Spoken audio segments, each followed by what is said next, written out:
Very good evening everyone. आज की class में हम अपने नए टॉपिक पे पहुंच गए हैं, जो कि है मास्किंग। मास्किंग हमारी एडिटिंग के अंदर क्यों इम्पॉर्टेंट है? Because there are many times जहां पर जो है हमें हमारे वीडियोस को स्प्लिट स्क्रीन में प्लेस करना होता है। सबको लगता है कि माइट बी क्रॉपिंग या ट्रांसफॉर्म एक ऐसा टूल है जिसके थ्रू आप उसे स्प्लिट स्क्रीन कर सकते हो, लेकिन यस, उसके थ्रू आप सिर्फ स्पेसिफिक शेप्स का यूज कर सकते हो। जैसे कि मैं आपको दिखा देता हूँ कि किस तरीके की शेप्स की बात कर रहा हूँ। मैं एक वीडियो ये पिक करता हूँ, एक इस वीडियो को पिक करता हूँ और एक इस वीडियो को पिक करता हूँ। अब तक हम इस तरह की स्प्लिट स्क्रीन्स को देख चुके हैं। अगर मैं वीडियो इंस्पेक्टर विंडो के अंदर स्केल में आके इस स्केल को डाउन करूं और इसको मूव कर दूं एक स्पेसिफिक लोकेशन पे, तो मैं बाकी के वीडियोस को भी डिफरेंट वे पे प्लेस कर सकता हूँ। लेट्स से मुझे इसका प्लेसमेंट यहाँ पर ठीक लग रहा है, so I will just do it. मैं थोड़ा इसका साइज बड़ा कर लेता हूँ, शिफ्ट राइट करते हैं और इसी तरीके से हम इसकी प्लेसमेंट करके इसको हम जो है 3 मल्टीपल विंडोज़ के अंदर कन्वर्ट कर सकते हैं। तो मैं इसको यहाँ पे करता हूँ, टॉप से मैं क्रॉप कर देता हूँ और हमारे पास यहाँ लास्ट शॉट और प्लेसमेंट के लिए बचा है। मैं इसको भी थोड़ा स्केल डाउन करके पेन राइट करके, अगर आपको यहाँ से यूज़ नहीं करना है तो you can use this transform button. अभी आप क्या कर सकते हो, आप इसको खुद से मूव करके प्लेस कर सकते हो जैसे भी आपको चाहिए। सो मैं इसे यहाँ प्लेस करता हूँ, क्रॉपिंग का यूज़ करते हैं लेफ्ट हैंड साइड से। और अभी मैं क्या कर रहा हूँ, इनके बीच में थोड़ा-सा ब्लैक पुट करूँगा so that they look better. और मैं इस फर्स्ट शॉट के अंदर भी बॉटम से थोड़ा-सा क्रॉप करता हूँ। स्पेसिफिक क्रॉप करने के लिए आपको ऑप्शन को होल्ड रखना है सो दैट आप जो है बहुत ही फाइन ट्रिमिंग कर पाएँ। क्लोज़ कर देते हैं और आप देखें इस पॉइंट पे ज़्यादा लग रहा है, मुझे इस पॉइंट पे कम लग रहा है, तो let's make that one also bigger. तो ये मैंने स्प्लिट स्क्रीन का यूज़ किया और 3 डिफरेंट वीडियोज़ यहाँ पर प्ले कर दिए। तो yes, we can do these kind of splits even in video inspector window. But masking क्या करती है, मास्किंग इन स्पेसिफिक शेप्स की जगह, राइट? जैसे कि ये रेक्टेंगुलर शेप्स हैं, ये स्क्वायर शेप है, वो उसके अलावा डायगोनल शेप्स, जितनी भी तरह के डिफरेंट डायमंड शेप्स, जितने भी डिफरेंट शेप्स हो सकते हैं, आप उन शेप्स के अंदर अपने इमेजेस को स्प्लिट कर सकते हो। ठीक है? That is where the masking is all about. इसके अलावा मास्किंग के अंदर हम क्या कर सकते हैं? मास्किंग के अंदर हम स्पेसिफिक एरिया को मास्क भी कर सकते हैं। अगर मुझे किसी ऑब्जेक्ट को मास्क करना है, so I can do that masking, जिसकी हमने कुछ पार्ट हमारे देखा था पिछली क्लासेस के अंदर, जहाँ मैंने वो मास्क को ड्रॉ किया था। क्रोमा की के अंदर हमने गार्बेज को रिमूव करने के लिए भी मास्किंग का यूज़ किया था। आपने अक्सर कुछ ट्रांज़िशन देखी होंगी जो ओवरलैप करती हैं, एक शॉट से दूसरे शॉट के ऊपर मिक्स करता हुआ जाता है। उस तरीके के शॉट्स भी हम मास्किंग के थ्रू भी बना सकते हैं।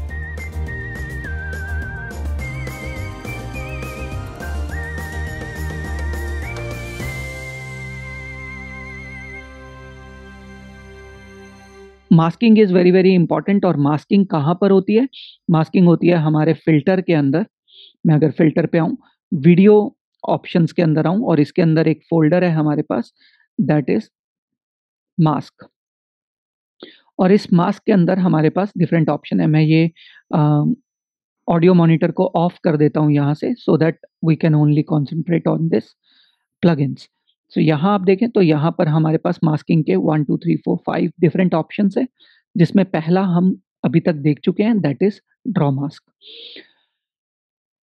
हम सेकंड से देखना शुरू करेंगे कि आखिरकार हमारे पास बाकी और मास्क में क्या है। सो ये 2 शॉट्स हैं, आपने देखा मैंने 2 शॉट्स को एक के ऊपर एक प्लेस किया। पहला शॉट इज़ दिस, अगर मैं इसको थोड़ा स्केल करके ब्लैक को अवॉइड कर दूँ, और सेकंड शॉट जो उसके ऊपर, दिस वन। मैं चाहता हूँ कि ये दोनों शॉट्स मर्ज हों एक दूसरे के अंदर without having a hard edge, तो उसको मैं कर सकता हूँ ग्रेजुएटेड मास्क के थ्रू। अगर मैं इस मास्क के ऊपर माउस को होवर करता हूँ, तो आपको दिखाई दे रहा है कि बॉटम में वो ब्लैक आ रहा है, that is what it is showing कि how this mask look when we apply it to the clips. तो मैं अगर इसके ऊपर ड्रैग कर दूं तो अभी आपको दिख रहा है कि एक शॉट से हम धीरे धीरे धीरे धीरे मास्क करते हुए दूसरे शॉट के अंदर कन्वर्ट हो रहे हैं। लेकिन इस केस में मुझे क्या चाहिए? इस केस में मुझे चाहिए कि राइट टू लेफ्ट मास्किंग हो। तो एक शॉट लेफ्ट साइड में दिखाई दे और एक शॉट राइट साइड में दिखाई दे। लेकिन ऐसा देखने के लिए हम अपने थोड़ा-सा एक बार मैं इस मास्किंग को ऑफ करूँ। ये शॉट में मेरा view point is on left hand side और मैं इसको अगर ऑफ करता हूँ यानी कि डिसेबल करता हूँ, यहाँ पर भी मेरा जो लुक व्यू है वो लेफ्ट हैंड साइड पे है। तो दोनों ही शॉट का जो ओपन व्यू है, ओपन एरिया है, लुक रूम जिसको हम कहते हैं, वो लेफ्ट हैंड साइड पे है। तो उस केस में हम किसी को भी राइट और लेफ्ट नहीं कर सकते क्योंकि दोनों को ही एक्चुअली राइट में होना ज़रूरी है। सो इस केस में अगर ऐसे 2 शॉट्स हैं, तो हमें क्या करना चाहिए? हमें एक्चुअली किसी एक शॉट को फ्लिप भी कर सकते हैं। हमें एक चीज़ का ध्यान ज़रूर रखना है कि कोई भी लोगो उस टाइम पे नहीं होना चाहिए। अगर कोई लोगोज़ होंगे यहाँ पर, तो वो क्या करेंगे? वो उल्टा हो जाएगा। तो उस वो शॉट अच्छा नहीं दिखाई देगा या फिर हमारे एरर्स दिखाई दे जाएँगे। उसके अलावा कि अगर कोई भी ऐसा पॉइंट है जिसके थ्रू हम जज कर पा रहे हैं कि हमने शॉट जो है फ्लिप किया है, वो कुछ भी हो सकता है। आप जो है उस केस पे उनको नहीं करेंगे। जैसे अगर इस पर्टिकुलर केस की बात करें, अगर मैं इसे फ्लिप भी कर दूँ, तो नो वन कैन नो कि ये इस साइड को देख रहे थे या इस साइड को देख रहे थे। सेम वे पे अगर मैं इस शॉट की बात करूँ, अगर मैं इसको रिवर्स कर दूँ यानी कि this waterfall will come this side, तो भी किसी को नहीं पता चलेगा कि whether this shot is shot like this और दैट क्योंकि यहाँ पे कोई भी ऐसा ऑब्जेक्ट नहीं है, कोई भी ऐसा लोगो नहीं है, जो हमें इस बात को प्रूव करे कि हमने फ्लिप किया है। तो ये बहुत इम्पोर्टेंट पॉइंट्स हैं आपको फ्लिप करते हुए। फ्लिप करना कैसे है? क्योंकि हमारा left to right is x axis, up to bottom is y axis. तो हमें जो है एक्स एक्सिस को फ्लिप करना है। ठीक ठीक है? तो उस केस में यहाँ पे देखें तो स्केल के अंदर एक्स एक्सिस है, वाई एक्सिस है। तो ये 100 है, अगर मैं इसे -100 कर दूँ, तो क्या होगा? शॉट फ्लिप हो जाएगा। ओके? पहले हम इसको 100% लेफ्ट टू राइट देख रहे थे, अब हम इसे 100% राइट टू लेफ्ट देख रहे हैं, तो ऑटोमैटिकली शॉट बिकेम फ्लिप, ठीक है? अभी ये इसको हम लेफ्ट हैंड साइड पे प्लेस कर सकते हैं और नीचे वाले शॉट को हम राइट हैंड साइड पे प्लेस कर सकते हैं, तो दोनों एक दूसरे को लुक दे रहे होंगे, दोनों का लुकिंग रूम टुवर्ड्स सेंटर होगा, ठीक है?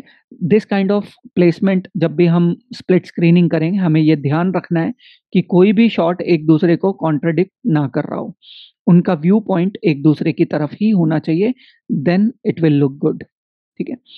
तो ये मैंने टारगेट कर लिया, अभी मैं ग्रेजुएटेड मास्क को ऑन कर देता हूँ और जैसे ही ऑन करते हैं तो अभी हमारा ग्रेजुएटेड मास्क आ गया है। अब ग्रेजुएटेड मास्क के अंदर एक है अमाउंट जिसको मैं अगर लेफ्ट कर दूँ, तो आप पूरा उस डिसॉल्व को या फेड को या ट्रांज़िशन को नहीं देखना चाहते हो, 100% पे वो आपको दिखाई देगी। यानी कि from one shot to second shot. इसके अंदर 2 पॉइंट्स हैं that is target and centre. Target मतलब जिस तरफ में ये जा रहा है, सेंटर जहाँ पर इसका पॉइंट है।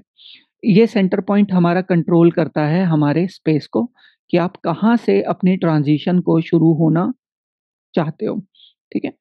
तो आप देखें तो मैं इस वक़्त सेंटर को मूव कर रहा हूँ, तो यहाँ पर centre values x and y यानी कि अगर मैं इसे लेफ्ट करता हूँ तो एक्स वैल्यूज़ चेंज होंगी, राइट करता हूँ तो भी एक्स वैल्यूज़ चेंज होंगी, अप करता हूँ तो वाई वैल्यूज़ एंड डाउन करता हूँ तो भी वाई वैल्यूज़। सेम वे पे टारगेट है, टारगेट मतलब कि इस सेंटर से इसका टारगेट किस तरफ होना चाहिए? क्या बॉटम की तरफ? क्या लेफ्ट की तरफ? क्या राइट की तरफ या टॉप की तरफ या फिर डायगोनल बीच में। तो इन सब चीज़ों को हम इस टारगेट के थ्रू रोटेट कर सकते हैं, ठीक है? तो मैं जिस तरीके से भी रोटेट करता जाऊँगा, मेरा टारगेट वैसा बनता जाएगा। तो अगर ये शॉट हमें लेफ्ट रखना है, तो सेकंड शॉट राइट रखना है, तो मेरा टारगेट टुवर्ड्स राइट होगा। अब इस बीच में मैं अपने इस टारगेट और सेंटर को जितना एक दूसरे के पास रखूँगा, मेरा एजेस जो है, वो शार्प होता चला जाएगा। और अगर मैं इस टारगेट को दूर करता जाऊँगा हमारे सेंटर से, तो उतना ही फेदर होता चला जाएगा हमारा ये सेंटर ट्रांज़िशन पीरियड, ठीक है? तो अब हमें क्या करना है, मुझे इसको एग्ज़ैक्टली सेंटर में लेके आना है और मुझे अगर नहीं पता है कि मेरा सेंटर कहाँ है, तो मैं इस व्यू पॉइंट का यूज़ करूँगा और इसके अंदर मैं शो होराइज़न का यूज़ करूँगा। तो शो होराइज़न हमारा एक व्यू पॉइंट है, जो ओवरले कर देता है हमारे सेंटर पॉइंट को। हम इसके थ्रू चेक कर सकते हैं। हमने टेक्स्ट के अंदर भी इसका यूज़ किया था। तो मैं सेंटर पॉइंट को इस एग्ज़ैक्ट पॉइंट पे ले आता हूँ और ट्रांज़िशन यूज़ करता हूँ। तो मैं क्या करूँगा, मैं इस सेंटर पॉइंट को एग्ज़ैक्टली सेंटर नहीं रखूँगा, क्यों? क्योंकि यहाँ से फिर ट्रांज़िशन शुरू होगा और मुझे इक्वल डिस्टेंस चाहिए, तो मैं इसको थोड़ा पीछे शिफ्ट करूँगा, let's say on this particular point, और ट्रांज़िशन पीरियड को ख़त्म करूँगा यहाँ पर, और इस बीच में, दोनों के बीच में, यहाँ पर इस पॉइंट से इस पॉइंट तक डिसॉल्व या फेदर या ट्रांज़िशन चल रहा होगा। अब मुझे इस शॉट को लेफ्ट करना है, तो उसके लिए लेफ्ट करने के लिए मुझे ये शॉट को सेलेक्ट करना है, ट्रांसफॉर्म पे जाना है और एक्स पोजीशन को लेफ्ट करना है। सो मैंने जैसे ही एक्स पोजीशन को लेफ्ट किया, तो मेरा शॉट जो है लेफ्ट हो गया। अभी इसका व्यू पॉइंट इधर है और हमने देखे तो अभी हम काफ़ी दूर आ गए हमारे टारगेट से। हम इसको फिर पिक करेंगे और शिफ्ट कर देंगे उसी पर्टिकुलर पॉइंट पर।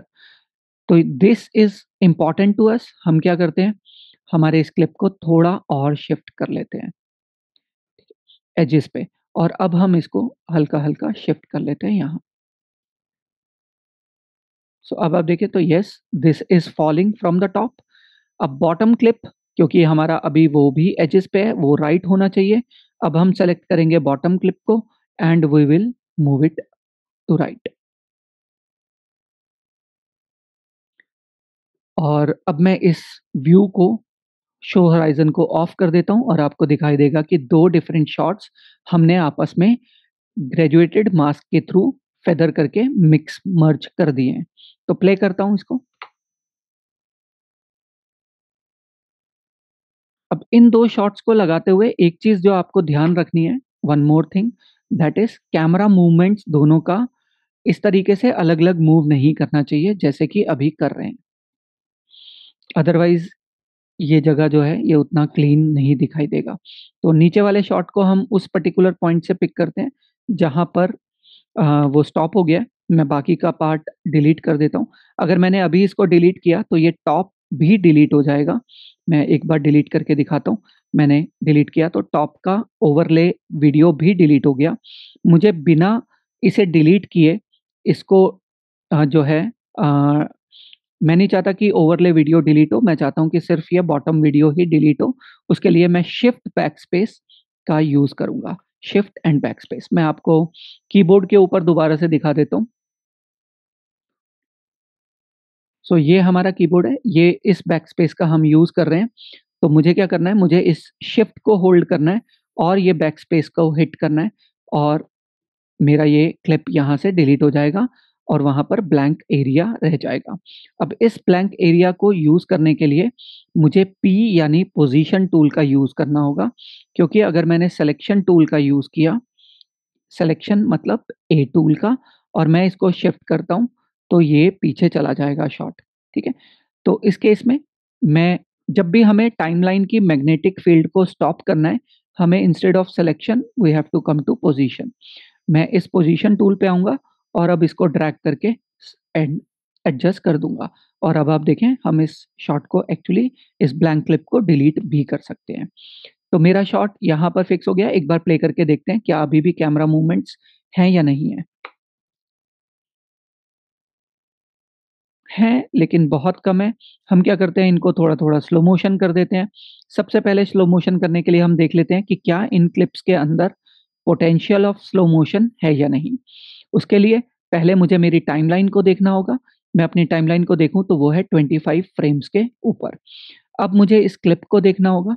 मैं इन्फो बटन पे आऊँ, तो ये 23 है, तो यानी कि मैं स्लो मोशन नहीं कर सकता। अगर मैं स्लो करूँगा, तो वो फ़ोर्स्ड स्लो होगा, जो जर्की दिखाई देगा। इसके इसके अंदर भी देखें तो 23.98 है, यानी कि दोनों ही शॉट्स को मैं स्लो नहीं कर सकता without going to this video quality optical flow के साथ। ऑप्टिकल फ्लो के साथ करता हूँ तो definitely I can go to 60-70% of slow motion. But मैं ऐसा नहीं कर रहा हूँ, मैं ऑप्टिकल फ्लो पे इवन जिटर भी नहीं आने देना चाहता। तो दैट इज़ गुड, मैं अभी के लिए इतना ही रखता हूँ, because this is just to show कि कैसे हम लोग जो है मल्टीपल शॉट्स को मर्ज कर सकते हैं थ्रू मास्किंग। ठीक है, डिलीट कर देते हैं अभी के लिए इसको, या फिर मैं क्या करता हूँ, कुछ नए 2 शॉट्स पिक कर लेता हूँ। सो 1 एंड 2 उनको वैसे ही रहने देते हैं। तो ये हमारे पास नए शॉट्स आ गए हैं। अभी हम इसके न्यू ऑप्शन की तरफ जाते हैं, that is image mask. Image mask क्या करता है, अगर मैं इसको किसी भी शॉट में ड्रैग एंड ड्रॉप करता हूँ, तो मेरे इफ़ेक्ट के अंदर यहाँ पर एक ऑप्शन आता है, that is which image you want to mask this video. मैं यहाँ पे कुछ कस्टम शेप्स के अंदर आता हूँ, इन शेप्स को ले लेते हैं और मैं इसके इमेज के अंदर आता हूँ और इसको क्लिक करते हैं and let's click on the image and hit apply.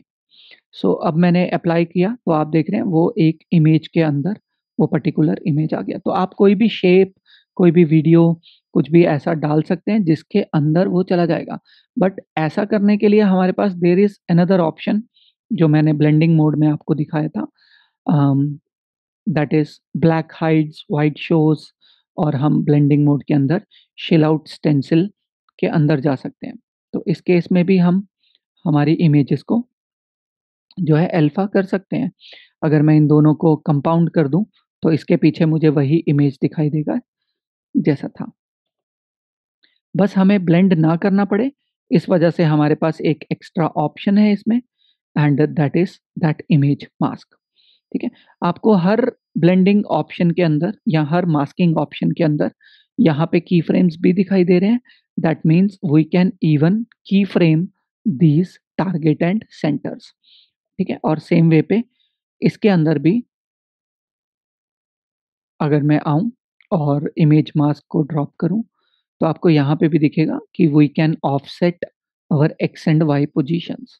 सो मैं अगर इसको पिक करता हूँ, लेट्स से, तो मैं इस ऑफसेट को की फ्रेम भी कर सकता हूँ। इन्वर्ट कर देता हूँ, तो सेंटर में ये दिखाई देगा और लेफ्ट एंड राइट पे मुझे दूसरी इमेज दिखाई देगी। अगला आते हैं, दैट इज़ शेप मास्क।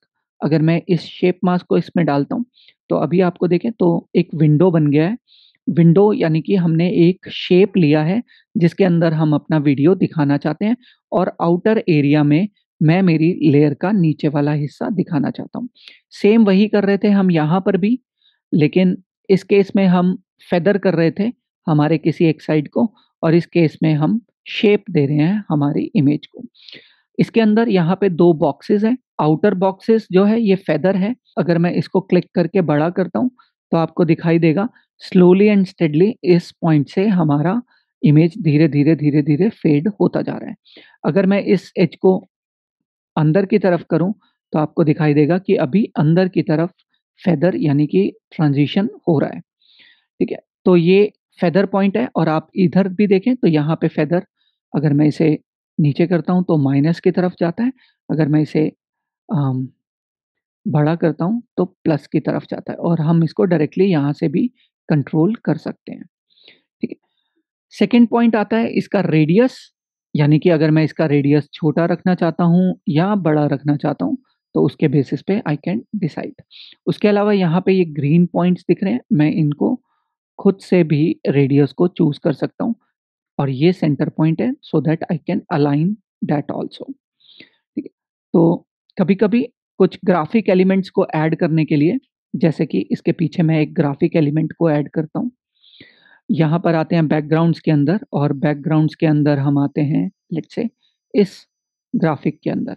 मैं इसको इसके बैकग्राउंड में रखता हूँ, और अब जब मैंने इसको फेदर किया, तो आपको दिखाई दे रहा है कि हमने कैसे वो शेप उसके अंदर फेदर कर दिया है।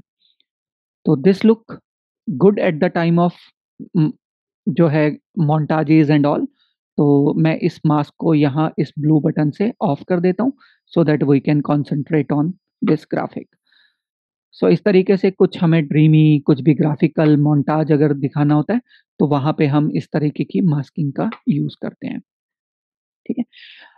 थोड़ा साइज़ छोटा करें और फेदर को और इंक्रीज़ कर लें, तो ये और ज़्यादा ड्रीमी दिखने लग जाएगा। तो ये आपके टेस्ट के ऊपर है, आपको किस तरीके का चाहिए।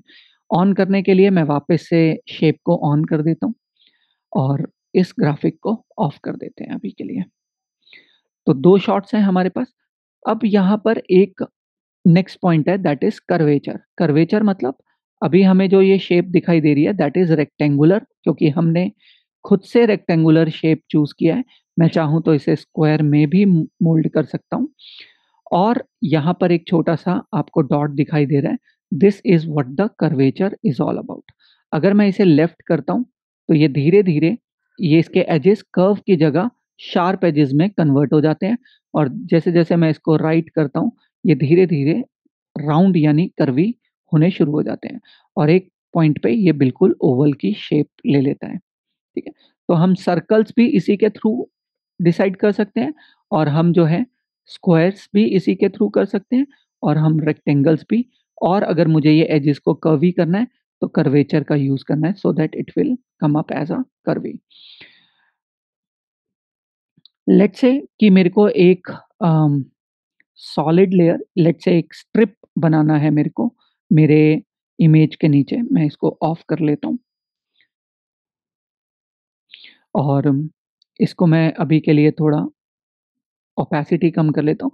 मुझे यहाँ पे लोकेशन देना है कि ये कौन-सी लोकेशन है और उसके लिए मैं एक स्ट्रिप बनाना चाहता हूँ।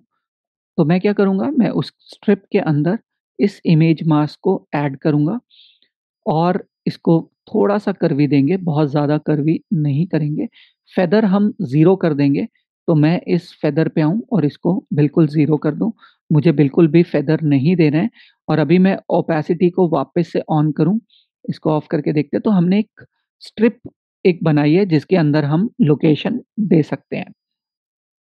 अब अगर मैं इसका साइज़ थोड़ा छोटा कर लूँ और इस मास्क को भी पतला कर लूँ, so now you can see हमें एक ऐसा स्ट्रिप मिल गया है, जिसके ऊपर मैं यहाँ पे एनिमेट करके लेके आ सकता हूँ और उस स्ट्रिप के ऊपर यहाँ लोकेशन या कुछ भी दे सकता हूँ। अगर ये थोड़ा ज़्यादा बड़ा लग रहा है आपको, so what you can do is आप यहाँ पर जाएँ और इसको साइज़ छोटा कर दें। तो लोकेशन बैंड्स, एस्टन बैंड्स, जिस भी तरह के जब भी आपको कर्व के अंदर चाहिए होंगे यहाँ कर्व के अंदर, तो आपको इस शेप मास्क का यूज़ करना है। ओके, डिलीट कर देते हैं इसको, ब्लैक को भी डिलीट कर देते हैं, वापस से यहाँ पर आ जाते हैं, ठीक है? तो ये था हमारा कर्व, इसके अंदर फॉल ऑफ और वो सब है, दैट इज़ अगेन सेम मेरा इस एजेस से अंदर की तरफ फॉल ऑफ या फिर मेरा फेदर, दोनों एक ही बात है, मैं फेदर का ही यूज़ करता हूँ। इसके अंदर एक ट्रांसफ़ॉर्म भी है, अभी सबकी की फ्रेमिंग के ऊपर वापस आएँगे जिसमें हम इसकी मूवमेंट को ट्रैक कर सकते हैं। इन पॉइंट लगा के ए पॉइंट, बी पॉइंट लगा के and then we can use this key frames. इसके अलावा यहाँ पर स्केल है, I can even scale the size with key frames, I can rotate this with key frames. तो हम वो सब कुछ कर सकते हैं इसके साथ। इन्वर्ट मैंने आपको पहले ही बता दिया था। सेकंड और लास्ट इसमें पॉइंट आता है दैट इज़ कंट्रोल पॉइंट्स। अगर मैं इस शेप को कंट्रोल पॉइंट में कन्वर्ट करना चाहता हूँ, मैं जैसे ही इसे क्लिक करता हूँ और कन्वर्ट करता हूँ, तो आपको दिखाई देगा कि ये जो शेप है, अब ये ड्रॉ मास्क में कन्वर्ट हो गया है। यानी कि हमने वो जो शेप बनाई थी, अभी वो ऑटोमैटिकली सेलेक्टेड शेप के अंदर आ गई है और अब हम इसको ड्रॉ मास्क की तरह यूज़ कर सकते हैं। इसके आगे फर्दर काम कर सकते हैं इस पे। तो कभी-कभी हमें शेप्स को कन्वर्ट टू ड्रॉ मास्क में भी करना पड़ सकता है। मोस्ट ऑफ द टाइम वैसे ऐसा नहीं पड़ता है, अगर ड्रॉ मास्क करना है तो हम खुद करेंगे। तो ये भी एक ऑप्शन है। डिलीट कर देते हैं इसको। लास्ट एक और ऑप्शन है दैट इज़ विग्नेटिंग। इसका मोस्टली यूज़ फ़ोकस क्रिएट करने के लिए किया जाता है। जितने भी फ़िल्म्स, सिनेमैटिक वीडियोज़ होते हैं, उन सब का जो फ़ोकस होता है, जो मेन लाइटिंग होती है वो सेंटर ऑफ अट्रैक्शन पे रहता है और साइड्स में जनरली ब्लैक रहता है, लेकिन इस तरीके का ब्लैक नहीं and that kind of effect is actually called vignetting. ठीक है? जैसे ही विग्नेटिंग को इसमें डालते हैं, आपको विग्नेटिंग के नीचे साइज़, अगर मैं इस साइज़ को इंक्रीज़ या डिक्रीज़ कर सकता हूँ, यानी कि कितना मुझे जो है विग्नेट का साइज़ चाहिए, यानी कि सेंटर पॉइंट मुझे कितना बड़ा चाहिए, ठीक है? मैं इसको थोड़ा छोटा ही रखता हूँ और fall of is this outer, मैं अगर इसे इंक्रीज़ करता हूँ, तो फॉल ऑफ इंक्रीज़ होगा, आप देखें और डिक्रीज़ करता हूँ तो फॉल ऑफ डिक्रीज़ होगा। तो इंक्रीज़ कर देते हैं इस फॉल ऑफ को जितना बड़ा कर सकते हैं और अब आप देखें तो आपका जो फ़ोकस है, मैं एक बार इसको ऑफ करता हूँ कंपोज़िट पे जाके। अभी आपको दिखाई देगा कि मोस्ट ऑफ यहाँ पे थोड़ा डार्क आ गया है एंड आपका जो फ़ोकस है, वो ज़्यादातर इस सेंटर ऑफ स्क्रीन पे है। सो सभी में ऐसा ही होता है। अगर मैं इसके अंदर भी प्लेस करूँ, अभी यहाँ पे फेदर आ रहा है, मैं नीचे वाले शॉट को ऑफ कर देता हूँ और इसके अंदर भी सेम फेदर करते हैं हम उसी तरीके से और ऑफ करते हैं। अभी आप देखें तो आपको दिखाई देगा कि ये थोड़ा एरिया ब्लैक हो गया है। अब ये कितना ब्लैक चाहिए, कितना नहीं चाहिए, ये आपको फेदर के बेसिस पे डिसाइड करना होगा। ठीक। और ये सेंटर है, यानी कि मैं इसको लेफ्ट, राइट, अप, डाउन कहीं पे भी कर सकता हूँ। तो विनेटिंग का यूज़ करते हैं जब भी हमें जो है हमारे शॉट्स को स्पॉटलाइट की तरह ट्रीट करना है, यानी कि उनके आउटर में डार्कर एरियाज़ दिखाना है। इन सभी के अंदर की फ्रेमिंग्स है, की फ्रेमिंग्स करने का तरीका सेम ही है और लेकिन हम इस की फ्रेमिंग को ड्रॉ मास्क में देख लेंगे। तो अब जो आते हैं हमारे मेन पॉइंट पे, दैट इज़ ड्रॉ मास्क। इसी के अंदर सब कुछ मोस्टली कवर हो जाएगा क्योंकि हम इसमें शेप्स प्लस अपनी इमेजिनरी ड्राइंग्स के थ्रू भी शेप्स को बना सकते हैं। तो चलिए पहला एक शॉट लेते हैं, मैं आपको एक शॉट दिखाता हूँ। So this is the shot. आप देखें तो हमने यहाँ से स्टार्ट किया है, ये दरवाज़ा ओपन होगा और उसके बाद कैमरा धीरे-धीरे ग्लाइड कर रहा है हमारे रूम के अंदर, ठीक है? अब एज़ एन एडिटर मैं चाहता हूँ कि ये जब दरवाज़ा खुले, तो इसके पीछे मुझे जो है ये शॉट दिखाई दे या फिर मुझे इसके पीछे जो है ये पर्सन बैठा हुआ दिखाई दे या तो इसके पीछे मुझे जो है ये लेडी बैठी बैठी हुई दिखाई दे और कैमरा धीरे-धीरे ग्लाइड करता जाए और हम उस लेडी पे पहुँच जाएँ, ठीक है? तो ऐसा कुछ मैं चाहता हूँ। उसके लिए मुझे क्या करना है, उसके लिए मुझे मास्किंग का यूज़ करना है और मुझे मास्किंग क्या करना है, मुझे इस सेंटर एरिया को मास्क करना है। मैं अगर बेसिक वे पे दिखाऊँ, मैं इसमें ड्रैग करूँ, इस शेप को कंट्रोल करें अगर हम और इसे इन्वर्ट कर दें। सो बेसिकली मैं चाहता हूँ कि जब ये दरवाज़ा ऐसे ओपन हो, तो उसके पीछे ये लेडी बैठी हुई दिखाई दे। लेकिन इन बेसिक मास्किंग के बेसिस पे हम ऐसा नहीं कर सकते, it is not looking good. तो मुझे क्या करना होगा, मुझे जो है ड्रॉ मास्क टूल के थ्रू ऐसी मास्किंग को करना होगा। मास्किंग करते कैसे हैं? आपको क्या करना है, आप किसी एक शेप को लेते हो और फिर उस शेप को की फ्रेम करते रहते हो जब तक कि आप उसे कंट्रोल नहीं कर लेते। अब देख लेते हैं हमारे पास क्या-क्या ऑप्शन होते हैं मास्किंग में और उन्हें यूज़ कैसे करना होता है। मैं जैसे ही ड्रॉ मास्क टूल इसमें डालता हूँ, मेरे पास ड्रॉ मास्क का ऑप्शन आता है। यहाँ पर मेरे पास लिखा आ रहा है click to add a control point, यानी कि यहाँ पर पॉइंट्स डालिए so that you can create a shape. यहाँ पर एक इम्पोर्टेंट पॉइंट है, जहाँ पे है शेप टाइप। इधर देखें तो लीनियर है, इधर बेज़ायर है और लास्ट में बी स्प्लाइन है। सबसे पहले हम देख लेते हैं लीनियर क्या होता है।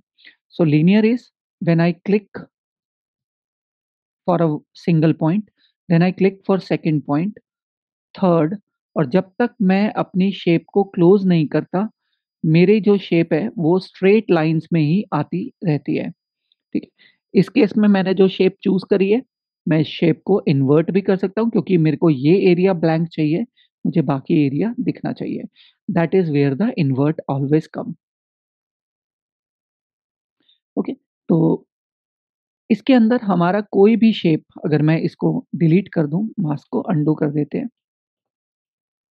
मैं इसको क्लिक करके अगर ड्रैग भी करता हूँ, तो आप देखें तो ये सिर्फ़ जो लाइन है, यही अप, डाउन, लेफ्ट, राइट, आगे, पीछे, बड़ा, छोटा हो रही है। इसमें कर्व नहीं आ रहा है। अंडू कर देते हैं। अब मैं आता हूँ बी स्प्लाइन के ऊपर। बी स्प्लाइन क्या करता है? मेरा ए पॉइंट जिस भी जगह पे मैं पॉइंट डालता हूँ, मेरा बी पॉइंट जब तक मैं दूसरे पॉइंट पे होता हूँ, उसको स्ट्रेट रखता है। लेकिन जैसे ही मैं थर्ड पॉइंट ऐड करता हूँ, वो ऑटोमैटिकली बी पॉइंट को कर्व के अंदर कन्वर्ट कर देता है। सेम वे पे अगर मैं ए, बी, सी और डी पॉइंट को ऐड करूँ, तो वो सी पॉइंट से कर्व करता हुआ डी पॉइंट पे ले आएगा। यानी कि फर्स्ट पॉइंट आपका रहा और लास्ट पॉइंट आपका रहा, बाकी सारे जो है वो कर्व में ऐड होते रहेंगे।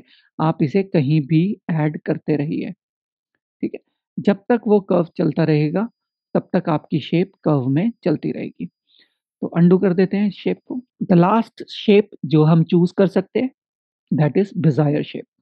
बेज़ियर सबसे इम्पोर्टेंट शेप है। इसमें क्या होता है, अगर मैंने ए पॉइंट ऐड किया और मैंने बी पॉइंट ऐड किया और मैंने सी पॉइंट ऐड किया, तो आप देख रहे हैं ये भी स्ट्रेट ही शेप है। लेकिन अगर मैं बी पॉइंट के बाद सी पॉइंट को क्लिक करता हूँ, लेकिन मैं चाहता हूँ कि ये कर्व हो, तो मैं बिना माउस लेफ्ट क्लिक को रिलीज़ किए, अभी अगर मैं इस पॉइंट को ड्रैग करूँगा, मुझे जिस तरफ भी जाना है, माय स्प्लाइन गेट कर्व्ड, ठीक है? तो ये बहुत ईज़ी है, एक बार फिर दोबारा से करते हैं। A point, B point, now let's say कि मुझे कर्व चाहिए, किस तरफ जाना है? अप साइड जाना है, डाउन साइड जाना है, राइट जाना है, लेफ्ट जाना है? लेट्स से मैंने अप साइड जाना है, तो मैं क्लिक करके ड्रैग करूँगा अप साइड में and it will make a shape for you. इसको थोड़ा-सा इस हैंड मोड पे देख लेते हैं। मैंने अगर यहाँ पे फर्स्ट पॉइंट क्लिक किया और मैं यहाँ पे स्ट्रेट जा रहा हूँ, मैंने यहाँ पे स्ट्रेट पॉइंट ही ऐड किया है। अभी आप देखें तो थोड़ा-सा कर्व है, मैं यहाँ पे क्लिक किया और स्लाइटली डाउन साइड में कर्व कर दिया, तो मैं अप साइड से डाउन होता हुआ इधर आ गया और इसको मैं फिर अप साइड में कर्व कर दिया और इसको यहाँ पे फिर क्लिक करके जिस तरफ उसकी नेक जा रही है, मैं उसी तरफ रोल करके रह गया। तो आप देखें तो हमने जो है इसके बाजू को मास्क करना शुरू कर दिया है, ठीक है? और मैं किसी भी टाइम अपने पॉइंट को सेलेक्ट करके उसको मूव कर सकता हूँ लेफ्ट एंड राइट। सो यहाँ पे भी क्लिक कर दिया। जब मैं बिना किसी कर्व के लेट्स से स्ट्रेट क्लिक कर देता हूँ, तो मेरा जो मास्क है वो स्ट्रेट लाइन में आएगा और जब मैं उसे क्लिक करके ड्रैग करूँगा, तो वो कर्व के अंदर आएगा और मैं ड्रैग इधर नहीं करूँगा, मैं किधर ड्रैग करूँगा, जिस तरफ मेरा नेक्स्ट पॉइंट आना है, तो मैं ड्रैग उसी तरफ ही करूँगा। सो अगर मैं यहाँ क्लिक करता हूँ, तो मेरा नेक्स्ट पॉइंट इसी तरफ होगा, तो मैं उसी तरफ ड्रैग कर रहा हूँ। But I am looking to this point, मैं अगर इसको ज़ूम कर लूँ थोड़ा, I am looking to this point कि क्या ये कर्व हो रहा है या नहीं हो रहा है? तो मैं क्लिक करूँगा और मैं चेक करूँगा कि क्या ये कर्व हो रहा है। मूव कर रहा हूँ मैं इस लाइन के ऊपर, बट आईज़ मेरी फ़ॉलो कर रही हैं इस कर्व को कि whether it is looking good और not. Now straight line and connection और आप देखें हमने उसकी शेप को सेलेक्ट कर लिया है। So this is how I can draw the shapes of any kind of image, ठीक है? तो और यही बहुत इम्पोर्टेंट चीज़ है, इसी के बेसिस पे हमारी सारी मास्किंग टिकी हुई है। तो आपको ये प्रैक्टिस ज़रूर करना है, अदरवाइज़ आपसे जो है इन शेप्स में मिस्टेक होता रहेगा। अंडू कर देता हूँ, रीसेट कर लेता हूँ सब कुछ। अभी दोबारा से कंट्रोल पॉइंट्स को ऐड करते हैं और जो मैं आपको बताना चाहता हूँ, उनको फिर दोबारा से देखते हैं। तो हम मोस्ट ऑफ द टाइम जो भी ड्रॉ मास्क के अंदर टूल यूज़ करते हैं, that shape we use is desire shape, ठीक है? तो मैं ये शेप पिक कर लेता हूँ। मैंने एक शेप पिक किया है। मैंने उन 4 पॉइंट्स को लिया जहाँ पे मुझे पीछे वीडियो दिखाना था, इन्वर्ट कर देता हूँ और अभी हम क्या कर सकते हैं, मैं अगर इसको थोड़ा स्पेस बनाऊँ और ज़ूम कर लें इसको हम, तो अभी हम क्या करेंगे, जैसे-जैसे मैं इसके साथ-साथ आगे आता जाऊँगा, मुझे इन्हें इसके साथ मूव करते रहना है, ऐसे पकड़ के, राइट? एडजस्ट करते जाना है, फिर और आगे जाएँगे, हम और मूव करेंगे, फिर और आगे जाएँगे और मूव करेंगे। अभी ऐसा नहीं हुआ है क्योंकि मैंने की फ्रेम ऐड नहीं किया था, इस वजह से वो साथ-साथ मूव नहीं कर रहा है। अब इसको देख लेते हैं, हमारे यहाँ पे 2 पॉइंट्स हैं। ठीक है। First is transform. ट्रांसफॉर्म क्या है? ये मेरा जो ए, बी, सी, डी चारों कंट्रोल पॉइंट मिला के एक शेप बना है। इस शेप को मैं लेफ्ट रोल कर सकता हूँ, मैं राइट रोल कर सकता हूँ, ठीक है? सेकंड, मैं इस शेप को अप लेके जा सकता हूँ, मैं डाउन लेके आ सकता हूँ। तो एक्स एंड वाई इसीलिए होता है और इसको साथ में की फ्रेम भी कर सकता हूँ। लेट्स से मैं इस शेप को लेफ्ट लेके गया, मैंने यहाँ पे पहला की फ्रेम लगाया, थोड़ा टाइम मैंने आगे किया, मैं इस शेप को राइट ले आया, तो अभी आप देखेंगे तो मेरा शेप मूव कर रहा है की फ्रेम्स पे।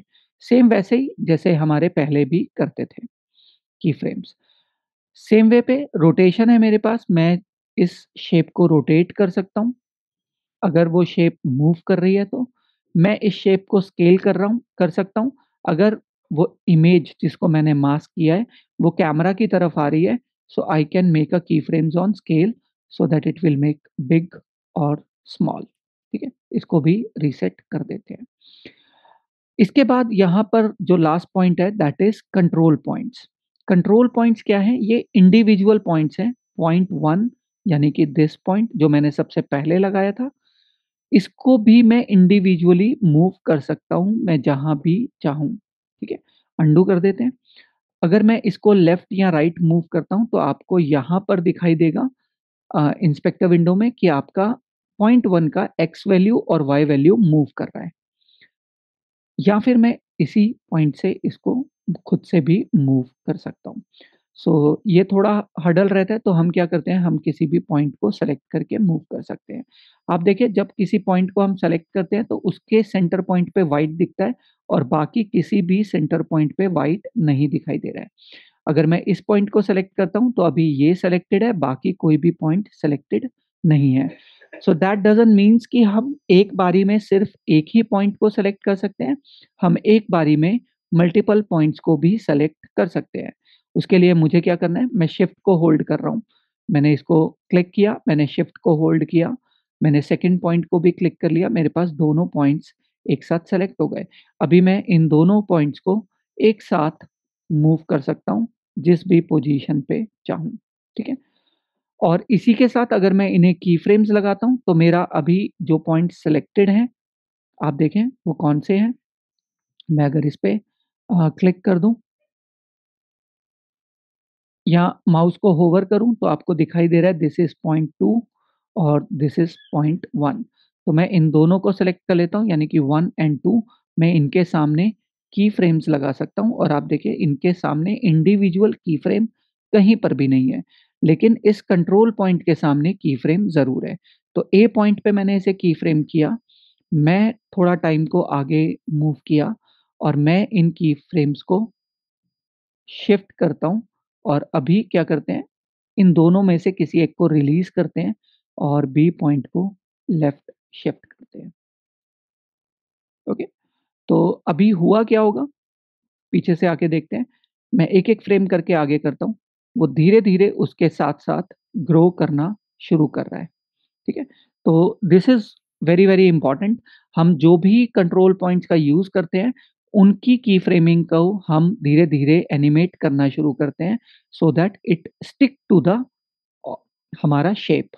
आज की क्लास में ओवरऑल इन्फॉर्मेशन दिया है मैंने आपको मास्किंग के बारे में, शेप्स, मास्क और की फ्रेमिंग कैसे हम करते हैं ताकि आपके पास इसका एक फ़ॉर्मूला है जिससे कि बहुत स्मूथ मास्किंग आपकी आएगी। वो फ़ॉर्मूला के साथ मैं आपको पूरी की पूरी मास्किंग हमारी नेक्स्ट क्लास के अंदर करके दिखाऊँगा। This is it for today's class. मैं अगर कोई एक वीडियो आपको दिखाऊँ मास्किंग से बेस पे, आरजे नावेद से रिलेटेड एक वीडियो मैं एडिट कर रहा था लावा के लिए। तो यहाँ पर एक पॉइंट आता है जहाँ पे लावा फ़ोन के बारे में वो डिस्क्राइब कर रहा होता है और क्लाइंट आस्क कि उस टाइम पे जैसे ही ये उस फ़ोन को एनहांस करता है, बताता है, तो आपको जो है उस टाइम पर थोड़ा ग्राफिक एलिमेंट्स का यूज़ करना है मास्किंग करके। तो हमने क्या किया था, हमने फिर उस टाइम पे इसको आउटर लाइन्स में ड्रॉ किया और पीछे ग्राफिक एलिमेंट डाले, लोगो डाला और उस एनिमेशन को ऐड किया। तो देखते हैं कैसे हुआ था वो। को कहते हैं इसको ये लावा ब्लेस 5G। इस पर्टिकुलर टर्म की बात कर रहा हूँ। अब इसके अंदर हमने क्या किया था, हमने इनकी शेप्स को कट किया मास्किंग के थ्रू। इसके बाद मैंने इसका आउटलाइन ड्रॉ किया। इस आउटलाइन को एनिमेट किया। अगर मैं एक-एक फ्रेम से आपको दिखाऊँ, बैक कर रहा हूँ मैं। आप देखें तो ये धीरे-धीरे डेवलप हो रहा है और हमारा टेक्स्ट आता है, ग्राफिक आता है, वीडियो के साथ मर्ज होता है और उसके बाद वो कट हो जाता है। तो हमारे सेम शॉट के अंदर जहाँ पे वो बोल रहे थे, उसी के साथ हमारा पूरा ग्राफिक मर्ज हो जाता है। तो ये सब कैसे हुआ? ये भी मास्किंग के थ्रू ही हुआ, ब्लेंडिंग मोड्स के थ्रू ही हुआ। सो इम्पोर्टेंट जो मैं यहाँ पे दिखाना चाह रहा हूँ वो ये कि मास्किंग टूल को जितने अच्छे से आप यूटिलाइज़ करेंगे, उतना ये टूल जो है क्रिएटिव होता चला जाएगा, बेसिक नहीं दिखाई देगा। सबसे strongest transition between the clips is masking. आप जितनी अच्छी सीख पाएँगे, उतना बेटर होगा। मैं बेसिकली अपने एडिट्स के अंदर इन ट्रांज़िशंस का बहुत कम यूज़ करता हूँ। ये जो बेसिकली मैं इन्हें वाइप्स कहता हूँ, मैंने पहले भी बोला था। हाँ, मैं फ़िल्टर्स का डेफ़िनेटली यूज़ करता हूँ, but most of the time जो मैं यूज़ करता हूँ that is transform tool, cropping tool, distort tool and masking tool. इन्हीं टूल्स के बेसिस पे मैं ट्रांज़िशंस एंड मूवमेंट्स को क्रिएट करता हूँ। On this note, I am closing this class. This is it for today's class. Let's meet in next class. Till then, take care. Bye bye. Good night.